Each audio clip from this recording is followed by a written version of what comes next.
नमस्कार, मैं हूं विवेक शर्मा। पंजाब केसरी टीवी चंडीगढ़ देख रहे हैं आप। जलवायु परिवर्तन इस सदी के लिए सबसे गंभीर चुनौती है। आपको बता दें कि अब यूनाइटेड नेशन ने जलवायु परिवर्तन को सही करने के लिए धर्म की शरण ले ली है। आखिरकार यूनाइटेड नेशन को धर्म की शरण क्यों लेनी पड़ी, चलिए आपको खास रिपोर्ट में दिखाते हैं। धरती बचाने के लिए यूएन ने ली धर्म की शरण। धर्म गुरुओं की मदद से शुरू किया फेथ फॉर अर्थ अभियान। धरती को बचाने के लिए धर्मगुरु बनेंगे इको योद्धा। धार्मिक संगठन दुनिया की चौथी बड़ी इकोनॉमी। 10% रिहायशी जमीन धार्मिक संगठनों के पास। जलवायु परिवर्तन इस सदी की सबसे बड़ी चुनौती है। जलवायु परिवर्तन की वजह से धरती के अस्तित्व पर ही खतरे के बादल मंडरा रहे हैं। यूनाइटेड नेशन यानी कि संयुक्त राष्ट्र सालों से इसे बचाने की अपील कर रहा है, लेकिन इस अपील का कोई खास असर होता नहीं दिखाई दिया। लिहाजा अब यूनाइटेड नेशन धरती को बचाने के लिए धर्म की शरण में आ गया है। धर्मगुरु बचाएंगे धरती को।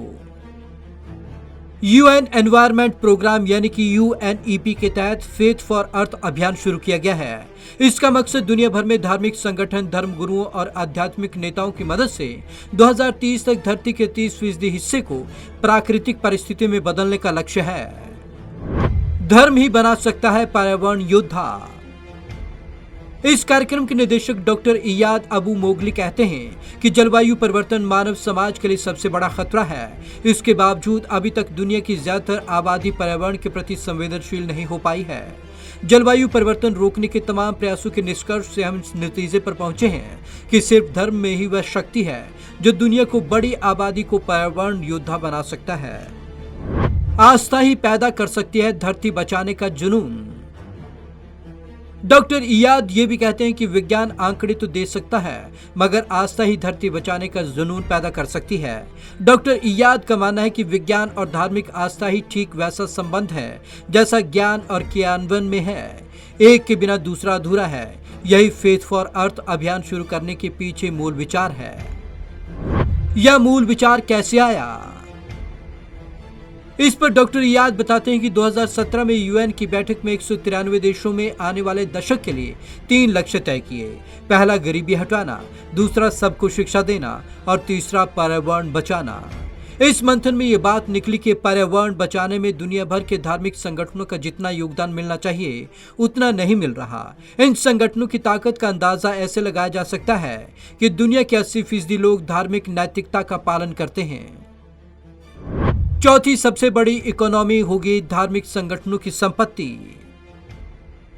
यदि इन संगठनों की कुल संपत्ति जोड़ दी जाए तो यह दुनिया की चौथी सबसे बड़ी इकोनॉमी होगी।